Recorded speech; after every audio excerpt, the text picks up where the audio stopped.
Zoom Video Communication adalah salah satu layanan program atau aplikasi yang memungkinkan orang-orang bisa meeting, melaksanakan kegiatan belajar mengajar, dan berdiskusi jarak jauh secara online. Pertanyaannya, apakah Zoom aman?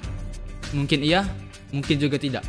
Beberapa waktu yang lalu beredar kabar bahwa pihak Zoom memberikan data para penggunanya ke pihak-pihak lain. Entah dijual atau diberikan kepada para mitra mereka. Gue berpikir ini mungkin cuma sekedar rumor dan hoax yang sengaja disebar. Tapi ternyata dari pihak Zoom-nya sendiri mengkonfirmasi dan meminta maaf atas hal tersebut. Itu artinya Zoom tidak 100% menjaga privasi data penggunanya. Padahal mereka bakal dapat keuntungan dan makin dikenal banyak orang jika nggak macam-macam sama data penggunanya. Soalnya di tengah pandemi, kebanyakan orang memilih menggunakan Zoom sebagai layanan buat meeting sama kerabat kerja, bahas proyek, atau buat kegiatan work from home lainnya. Kemudian, beberapa waktu setelahnya, gue dapat informasi yang mengatakan bahwa ada 500 juta lebih data dari pengguna Zoom yang dijual ke berbagai situs dark web. Ini dark banget. Bagi yang miss, dark web adalah bagian internet yang berisi hal-hal absurd, ilegal, dan jadi tempat atau sarangnya semua konten deep web. Data para pengguna Zoom dijual secara ilegal dengan harga yang sangat-sangat murah. Tapi tunggu dulu. Data-data yang dijual diperoleh atau didapatkan bukan dengan membobol keamanan pada Zoom, melainkan dengan metode lain yang bernama credential stuffing.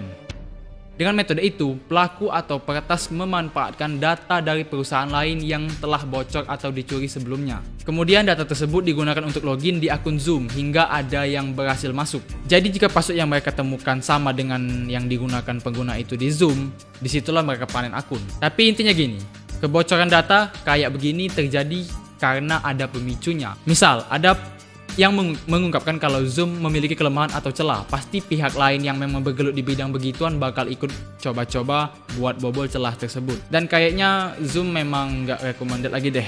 Gue melihat postingan di timeline beberapa sosial media banyak yang ngasih lihat terjadi yang namanya peretasan saat meeting. Lagi serius bahas soal kerjaan, salah satu pengguna tayangannya diretas dan diganti jadi tayangan yang enggak.